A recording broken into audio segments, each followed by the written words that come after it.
देश की सबसे पुरानी championship, cricket championship Ranji trophy, जो इस बार फिर से सुर्खियों में है। और इस बार इसकी सुर्खियों में होने की मुख्य वजह है बीसीसीआई द्वारा लिया गया एक फैसला, जिसके अंतर्गत फाइनली आखिरकार टीम इंडिया के सीनियर जूनियर जितने भी प्लेयर्स हैं रणजी ट्रॉफी खेलेंगे। और इसकी मुख्य वजह है बीजीटी में जो उनकी फॉर्म रही है, ख़राब फॉर्म रही है। इसने आखिरकार बीसीसीआई को बाध्य किया कि वो सभी प्लेयर जो 10-10 सालों से गायब है रणजी ट्रॉफी से, वो दोबारा रणजी ट्रॉफी के साथ जुड़े और अपनी फॉर्म को वापस पाएँ। जी हाँ, बात हो रही है टीम इंडिया के दो सीनियर्स खिलाड़ी जिन्होंने आखिरकार मान लिया है कि वो रणजी ट्रॉफी खेलेंगे। मतलब कि इस पे भी एक तरह का एहसान हुआ है। और जैसे कि बीसीसीआई की अभी जो एक प्रेस कॉन्फ्रेंस हुई थी, अजीत अगरकर ने भी बड़े डरते डरते कहा था कि नहीं, ये ऐसा फैसला नहीं है, क्योंकि खिलाड़ी जो है खेलते रहते हैं, बिजी रहते हैं, तो ऐसे में अगर वो डोमेस्टिक क्रिकेट खेलते हैं तो डोमेस्टिक क्रिकेट को इससे स्ट्रेंथन मिलेगी। जबकि होता उसका उल्टा है, क्योंकि वो प्लेयर्स खुद की फॉर्म ढूंढ रहे हैं। तो रणजी ट्रॉफी एक जगह है, खास जगह है, जहां वो अपनी फॉर्म ढूंढ सकते हैं।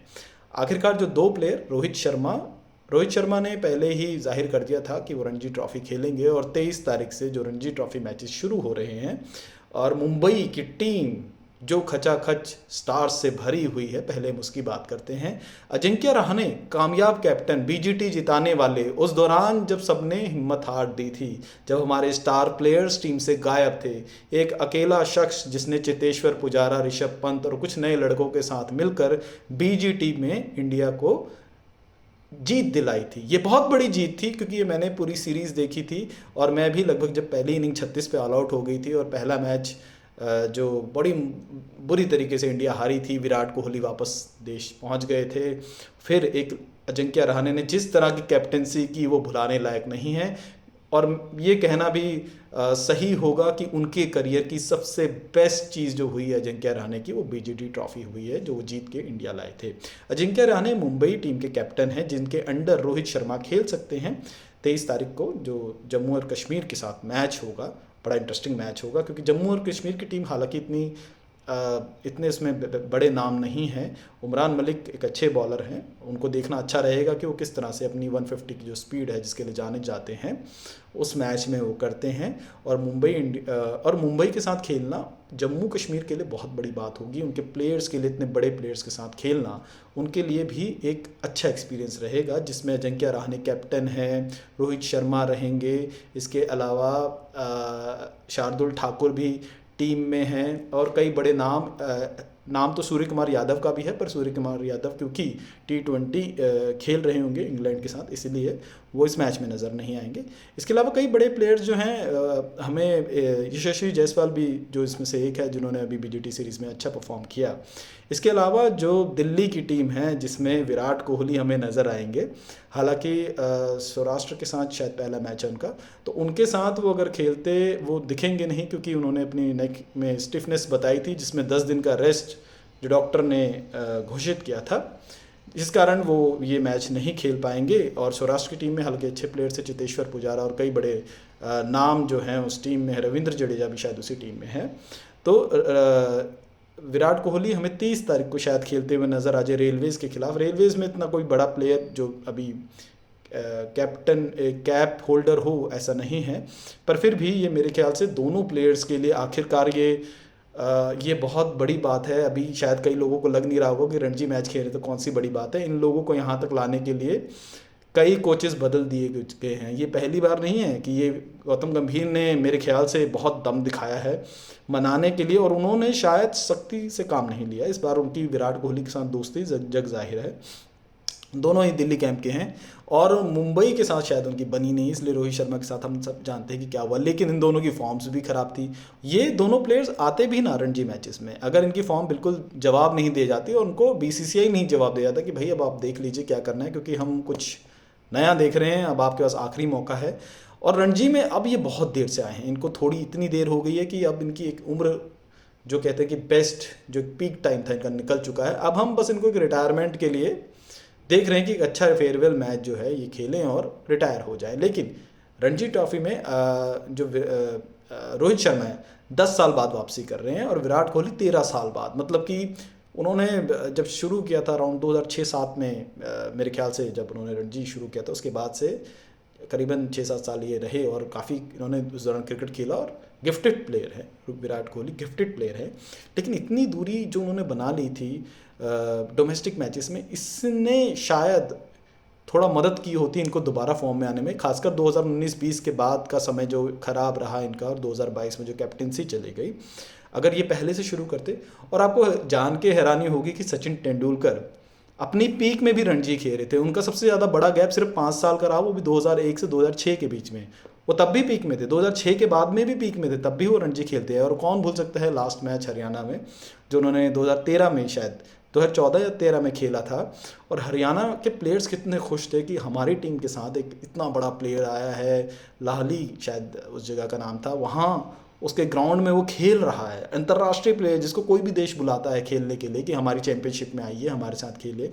और मेरे ख्याल से सचिन तेंदुलकर के बारे में पहले भी बोलता हूँ कि वो एक ऐसे प्लेयर हैं जिनको कोई भी देश अपनी नागरिकता दे देता कि आप हमारे यहाँ रह लीजिए। जैसे विराट कोहली अभी फिलहाल लंदन में गए, चलो ये इनका निजी फैसला है, निजी फैसले में क्या बोल सकते हैं, लेकिन हमारे देश का प्राइड जब इतना बड़ा बैट्समैन डोमेस्टिक मैचेस को इतनी इंपॉर्टेंस देते हैं। और मैंने देखा है, आपको भी सचिन को अगर फॉलो करते हो सोशल मीडिया में, तो किस तरह से डोमेस्टिक प्लेयर्स की का प्रोत्साहन करते हैं। अभी जैसे विजय हजारे ट्रॉफी में करुण नायर, जिनकी मैंने कल ही वीडियो बनाई थी, उनका भी उन्होंने समर्थन किया। कितनी बड़ी बात है, इतना बड़ा प्लेयर जब डोमेस्टिक मैचेस में से उन प्लेयर्स की तारीफ करता है जो अच्छा खेलते हैं। इससे बीसीसीआई को थोड़ा सा एक मैसेज मिल जाता है कि ये प्लेयर इसकी काबिलियत देख रहा है, तो हम क्यों नहीं देखें, हम क्यों नहीं इसको टीम में लें। बट अच्छी बात है, देर आए बहुत देर से आए, दुरुस्त होंगे नहीं होंगे अब देखना पड़ेगा। देखिए डोमेस्टिक मैचेस में बहुत फ़ायदा होता है क्योंकि नए बॉलर्स होते हैं, यंग बॉलर्स होते हैं जो अपनी बेस्ट बॉलिंग डालना चाहते हैं, बेस्ट स्पीड से डालना चाहते हैं, जो इन सीनियर प्लेयर्स को भी नहीं पता होता कि कौन सा प्लेयर क्या बॉलिंग डालता है। और वो जब वो खेलते हैं, उनकी खोई हुई फॉर्म वो भूल जाते हैं। उनको लगता है कि ये तो इजी मैच है, मैं आराम से रिलैक्स होकर खेलूंगा, और एक फॉर्म वो पा लेते हैं। इसका फ़ायदा कब होता है, जब वो इंटरनेशनल मैचेस में जाते हैं, तब उनको लगता है कि हाँ यार मैं मतलब ऐसे खेलता था, मैं इन बॉलर्स को अपने पे हावी कर चुका हूँ। क्योंकि होता है जब आप किसी बॉलर को थोड़ी दिन खेलते हैं, थोड़े साल खेलते हैं, मसलन कितने बड़े बड़े बॉलर्स हैं, पैट कमिंस हैं, अब बॉलैंड भी आ गए हैं इस लीग में, और कितने ही बड़े बॉलर्स हैं। जब वो आप रेगुलर खेलते हो तो उनकी स्ट्रेंथ पता लग जाती है और आपको अपनी वीकनेस पता लग जाती है। लेकिन आप अपनी वीकनेस में इतने डूब जाते हैं कि अपनी स्ट्रेंथ भूल जाते हैं। तो डोमेस्टिक मैचेस बहुत अच्छा जरिया है अपनी स्ट्रेंथ को तलाशने का। और बीसीसीआई ने आखिरकार ये फैसला लिया, तो ये बड़ी मेहरबानी सी लग रही है। ये भी मतलब पता नहीं क्यों मेहरबानी बना दिया गया है। जब इतना अच्छा प्लेयर्स आप हैं, खेलते हैं, तो क्या दिक्कत है डोमेस्टिक क्रिकेट खेलने की।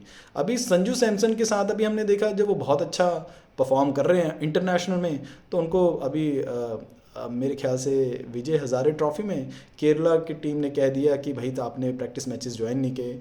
उनका एक वाजिब जो वजह बताई थी, उन्होंने कहा था कि मैंने 10 दिन की छुट्टी ली थी जो मैंने अवगत भी करवा दिया था, उसके बाद मैं प्रैक्टिस मैचेस में नहीं आया और मैं सीधा विजय हजारे ट्रॉफी खेलना चाहता था।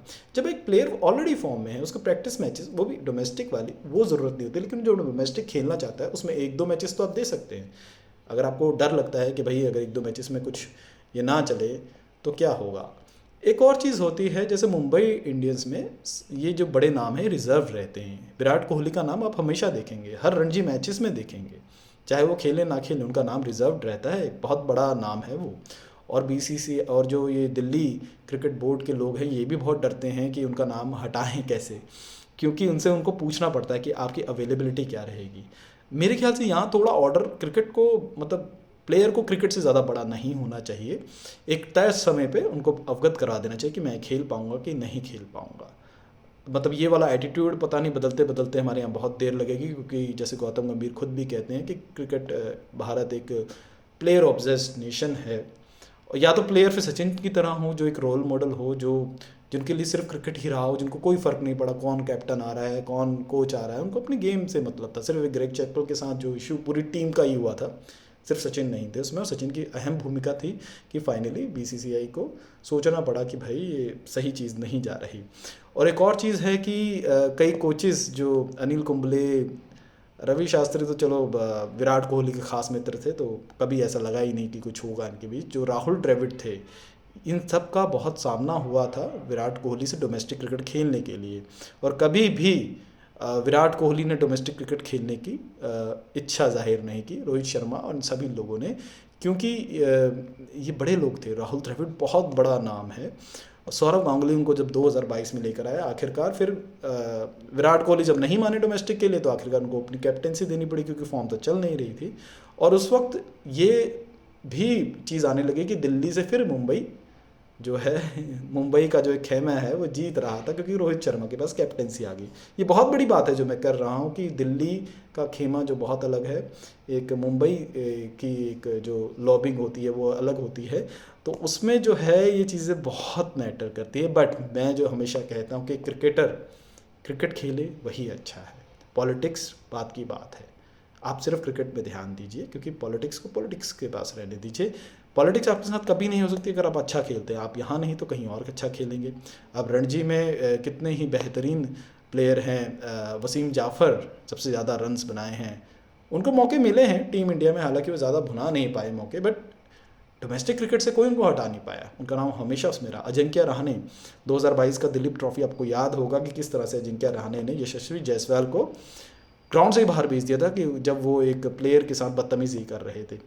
बाद में उन्होंने बताया कि वो अगर उनको बाहर ना भेजते, वो कोई हीरो नहीं बनना चाह रहे थे बाहर भेज के, बल्कि उनको बचाना चाह रहे थे क्योंकि 4 मैचेस का बैन लग जाता उन पर। लेकिन यशस्वी जायसवाल बहुत नए थे और मेरे ख्याल से जब डोमेस्टिक क्रिकेट में आप आते हो ना तो गेम समझते हो कि डोमेस्टिक क्रिकेट से जब आपको बाहर निकाला जा रहा है तो इंटरनेशनल में आप क्या स्टैंडर्ड मेंटेन रखते हो। अच्छे बैट्समैन हैं, ग्राउंड पे नहीं रहे पैर तो कई प्लेयर्स और तैयार हैं, कोई मतलब आप ये मत समझिए कि सिर्फ आप ही वहीं पे हैं। तो I wish all the best जो भी विराट कोहली आखिरकार और रोहित शर्मा डोमेस्टिक मैच खेलने वाले हैं। और 6 फेब से क्योंकि इंडिया इंग्लैंड की सीरीज शुरू हो जाएगी और फिर 19 फेब से चैंपियंस ट्रॉफी शुरू हो जाएगी, तो इतना ही वो खेल पाएंगे, कुछ ही दिन जो हैं ये दे पाएंगे प्लेयर्स। तो चेतेश्वर पुजारा को, कितने बड़े बड़े नाम, रविंद्र जडेजा, ऋषभ पंत, इन सबको अब हम डोमेस्टिक क्रिकेट में देखेंगे, मज़ा आएगा। अब इनकी लाइव कवरेज भी होती है, पहले तो लाइव कवरेज नहीं होती थी क्योंकि सिर्फ एक यही ज़रिया होता था किसी क्रिकेटर को चुनने का। अब IPL है, कई और मैचेस भी हो गए हैं, but I wish them all the best. और प्लीज़ डोमेस्टिक क्रिकेट में अपनी फॉर्म वापस लाइए और बेहतरीन तरीके से इंडिया को चैम्पियंस ट्रॉफी, इंग्लैंड के साथ सीरीज़ और इसके बाद जितनी भी सीरीज़ है उसमें अपनी बेहतर परफॉर्मेंस दिखाइए। All the best.